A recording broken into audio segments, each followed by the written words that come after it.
Hi Brady, yeah, thanks for having me on. It's really good to be chatting to you again.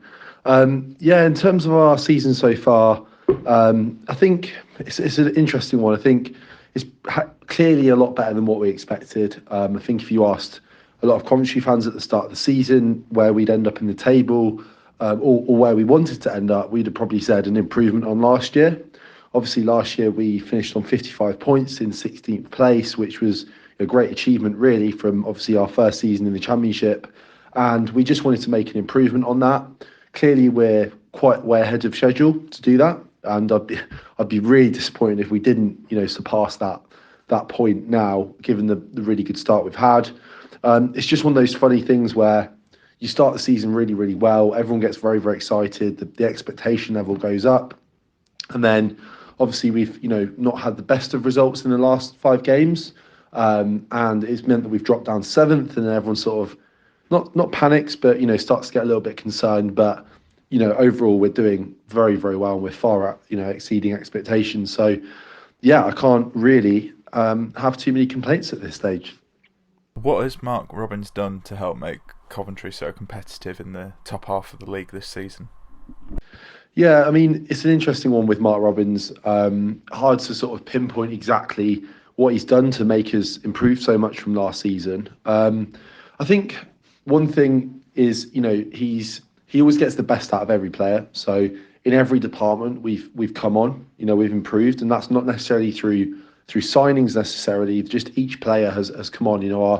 I look at players like Carl McFadstein. He has, primarily played in the lower leagues.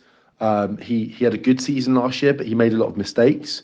And this year, he's just come on so much. He's cut out a lot of those errors, and he's just probably one of our best players. He's an absolute leader at the back.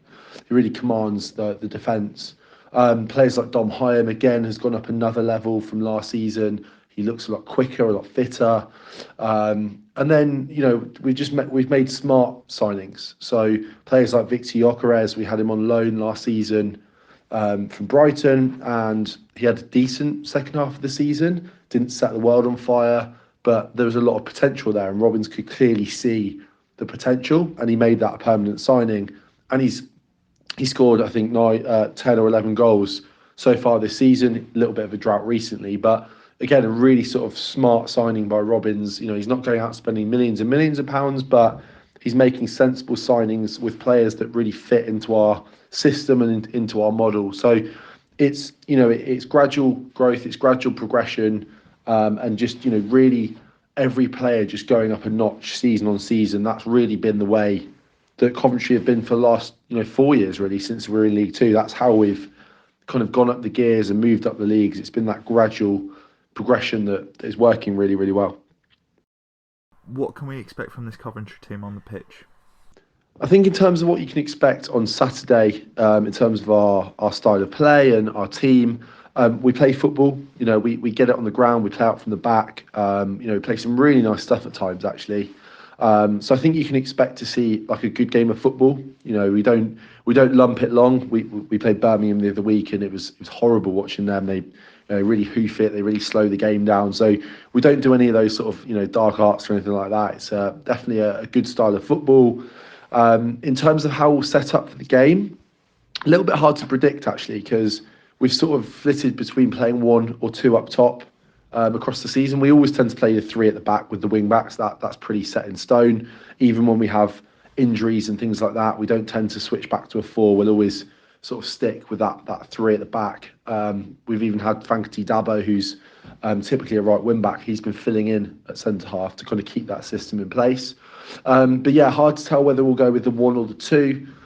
We were discussing this on our podcast in a little bit of length, and we arrived at the conclusion that Mark Robbins might just go for it a little bit and perhaps play the two. He might want a reaction from the team. He might want to go out there and sort of put to bed any sort of lingering concerns or any panicking from the fans around dropping out the top six. He's going to want to go there and go for it and try and get all 3 points. So I probably expect him to go with the two up front.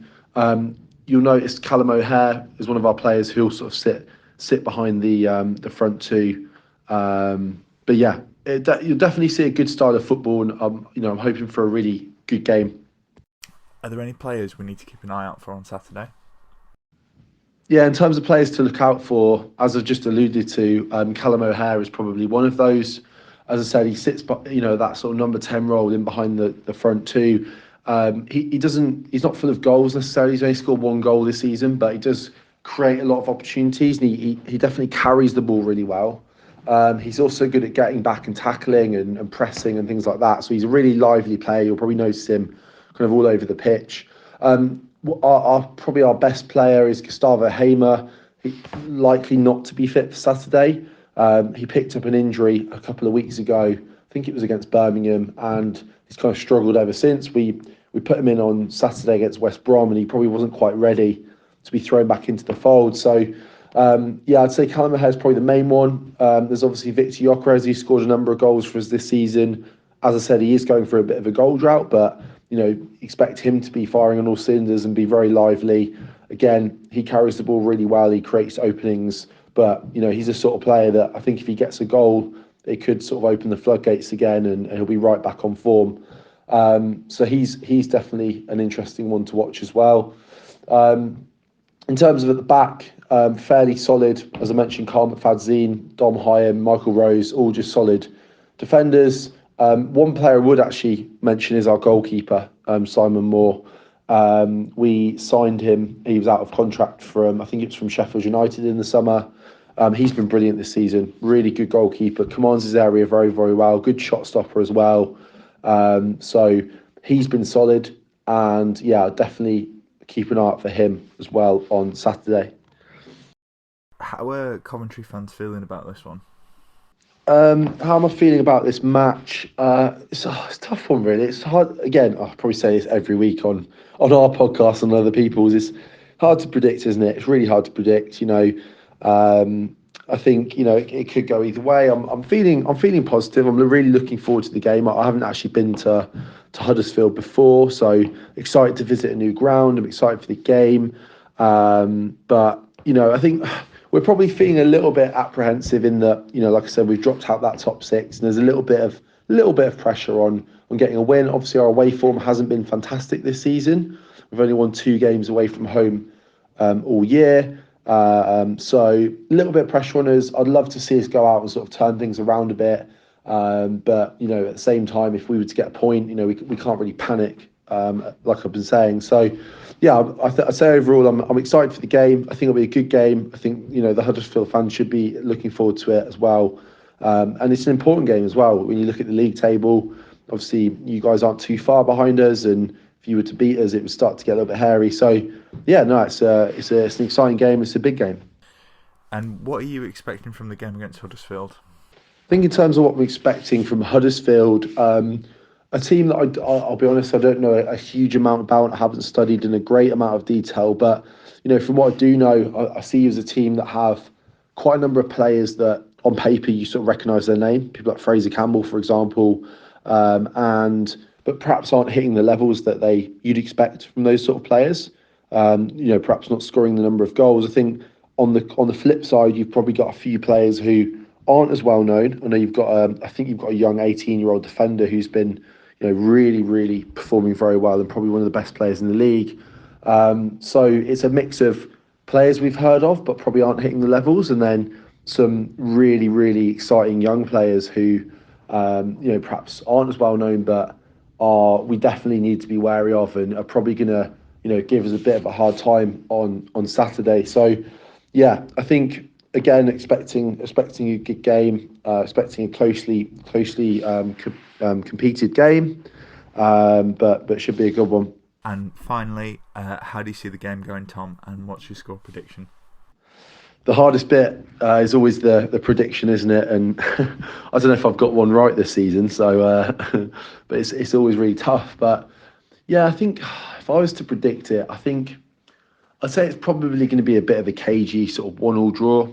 Of course, I'd love to say we'll come out and win, but I think we've got to be wary of you. You've probably got to be slightly wary of us. Neither team will want to lose the game. I think that's for sure. It's one of those weird ones as well, isn't it? It's on TV. It's an early kickoff, and they can be a little bit odd. They can be a bit, I don't want to say flat, but they can be those kinds of games, can't they? So I think I'll probably go with a 1-1 draw.